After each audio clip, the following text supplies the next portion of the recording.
কাজ করেছেন ভাষাটাকে বহু অনুবাদ করেছেন, লোক সাহিত্যের বহু অনুবাদ করেছেন। পেরিয়ার এলুইনের বেশ কিছু টেক্সটকে উনি সরাসরিভাবে নিজে লিখেছেন।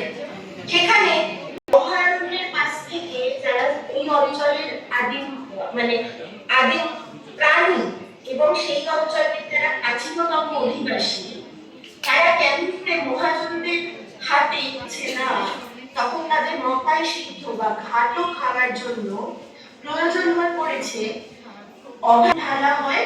সেই মাটি থেকে ছিনে বেছে বেশ খানিকটা মাটি তুলে এনে লবণ মিশ্রিত মাটির মধ্যে থেকে অভিযোজন প্রক্রিয়ায় নিজেদের নুন জোগাড় করতে পারে এবং তা করতে গিয়ে তা এই অঞ্চলের যারা রোগ হাতি, যারা বন্য পশু, তাদের হাতে এই সমস্ত মানুষ মারা যাচ্ছে। সরকার তাদের জন্য এর দিচ্ছে।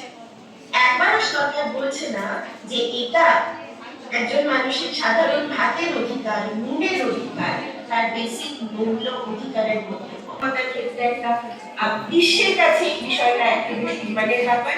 ম্যাগসাইসের পুরস্কারে যে মানপত্র, এটা খুব সিগনিফিকেন্ট কথা, আমি এই জায়গাটা একটু বলি বলে আমার বক্তব্য শেষ করব। সবসময় নিতাশিতা এই ব্যাপারটা বলেছেন, তিনি জানিয়েছেন যে আমি একজন লেখক হিসেবে লিখি, নারী হিসেবে নই।